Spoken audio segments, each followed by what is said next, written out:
I'm the type of girl that would be like, my man, baby, help me. I don't know what's going on, just fix it. I'm like that little girl. I'm just a girl, you know? Over here. Like, I know I need to get out of my house, but like this week, I've been in my house for like 4 days straight, just like, woe is me, feeling sorry for myself, feeling sad and depressed and just trying to, you know, I don't know. I didn't have gigs this weekend, so I really could just take the time out and not be in the spaces. No one ever prepared, and I feel like I'm failing dismally. Babe, what is going on? I can't, and I hate the fact that I can't hear my man, please help me, get me out of this situation. I just need help. You know, sometimes it's not even like someone getting you out of this situation. It's kind of just also like sometimes you talk to somebody, talking to someone that loves you, and you're just like, babe, they're doing this is happening, this is what's going down. Oh my God, I can't deal. You know, just like a conversation and them just giving you the reassurance that everything's going to be okay. Like, I miss that. I really miss that conversational piece with your partner. Like, oh my God, can you believe what's going on? Oh my God, like, what the fuck? This is like a lot, guys. It's like a lot from all angles. I'm not gonna lie, I'm not fine. Therapy is not gonna work. Just venting to the love of your life, you get it, no? Just venting and just like, babe, I just wanna like cuddle in your skin. Like, I'm alone a lot of the time with my dogs, and they don't talk back, so it's just like, oh, woe is me. Like, I just want to cry. I sometimes just want to wake up and cry. And just cry, because like, why is it so easy for other people and so hard for me? I need somebody. I need somebody to take over the wheel. Like, when I tell you, it's like a lot. It's a lot. Like, it's a lot. Oh my God, like, it's a lot. I don't know.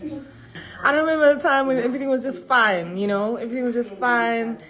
Everything was just okay. I'm just like dealing. I just need a man to just come and just fix things, you know? I'm not even saying like I want a man now. Like, I'm not saying like I want a date or whatever. I'm not saying that. I just want someone to come and just fix my problems.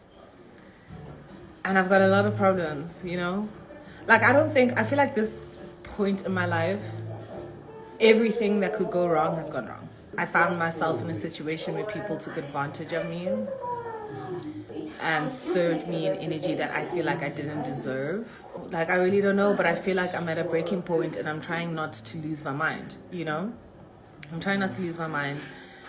And you know, like when you work so hard for things and you did it on your own, like you did it, and then people want to come in and just like, you know, derail that whole thing, you know? I just feel like it's just so unfair. It's so unfair. Talk to Zintle. You know, like I thought about that, but I also feel like my issues are so unique to me that like if I ask advice from other people, it won't alleviate this feeling that I have that shit is hectic, you know, and I can't really like speak to anyone about it because they're not going through the exact same thing with me. Whereas if it was like a my man thing, you know that technically you and your man are going through the same thing because you're technically like one person. If something affects you, it's going to affect him, you know. So that's why it'll be like easier to talk to them, and they'll be like, don't worry, babe, you know, we're gonna handle it, we're gonna push through, what can we do, let's do this, let's do that, you know. And it's like more of like having somebody that just reassures you that it's going to be okay and you're not doing it alone, as opposed to asking like advice from your friends. It's like advice, but essentially you're going through it alone, you know. I've always been that girl that's like, Mjolo's nice. Mjolo's nice. I don't like being a lone ranger. I've always been a serial dater. Like, I'm always like in a relationship. Purely of the fact that I can't do this shit by myself. I can't do it alone. Ugh, I can't. Like, my mental capacity is not powerful enough to like not have a support system. You know what I mean?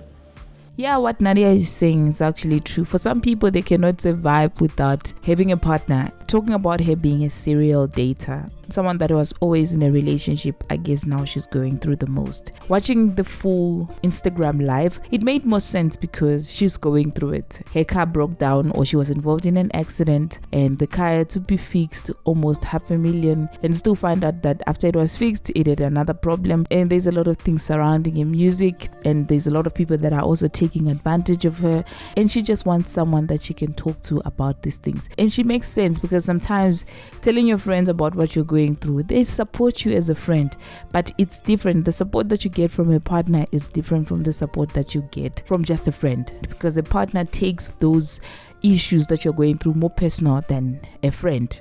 That's how I understand it, and I really get what she is saying and where she's coming from. I hope she finds love again, because that relationship that she was in with AKA was really good for her. They both looked happy and in love, according to what we saw on social media. We don't know what was happening behind the scenes, but as far as we were witnessing it, they really looked like they were very happy. So this video was shared on X, and it received mixed reactions, some quite good and some comments not very good. But when you become honest about your feelings, people will always have something to say, whether negative or positive. Despite opinions, there's always those opinions that Nadia Nakai, she must not behave as if she was married to AKA. That's what most people always say. But I feel like people saying this, it's actually not fair, honestly. Like, I think if you say things like this, it means you have never experienced true love, because whether you were married or you were not, the fact that you were in love with somebody and they are not there anymore, you feel the same pain that you would feel even if you guys were married. And knowing as well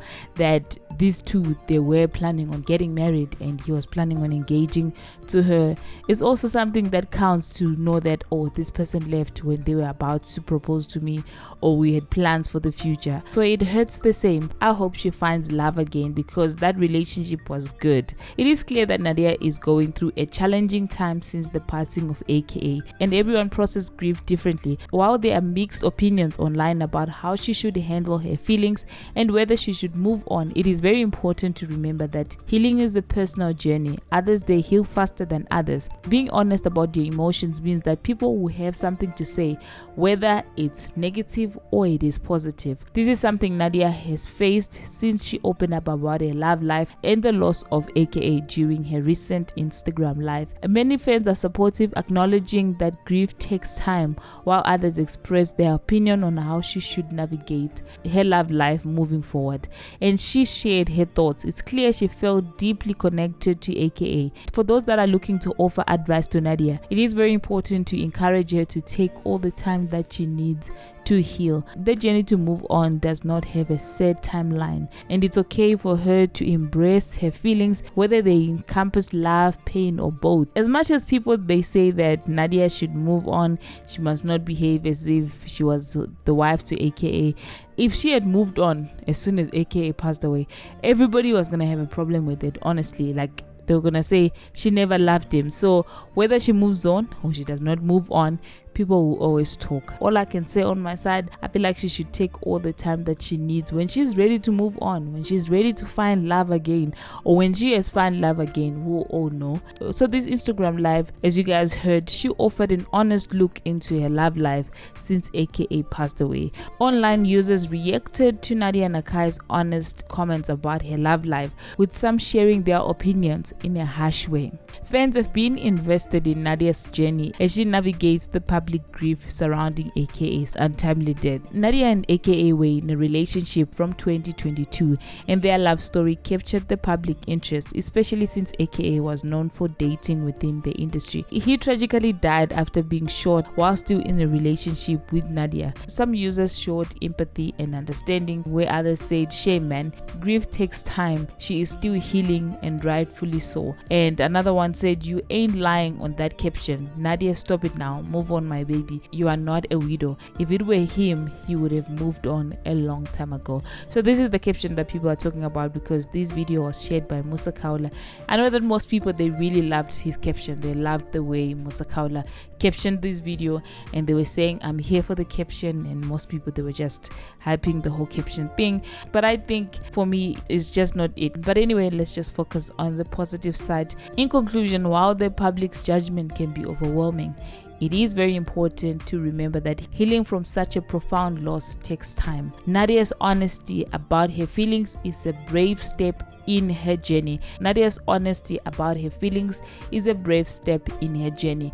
And ultimately, the advice to her would be continue to process their grief at her own pace. Embrace the memories of AKA and be open to whatever the future holds when she feels ready. Ultimately, the best advice might be to allow her heart and mind to guide her in whatever directions that feels right for her. After all, life can manifest in various forms, and being open to new experiences when she feels ready might lead her to a fulfilling future, whatever that may look like. But that's all that we have for today. Until the next time, please do not forget to comment, like, share, and subscribe to our channel. Peace.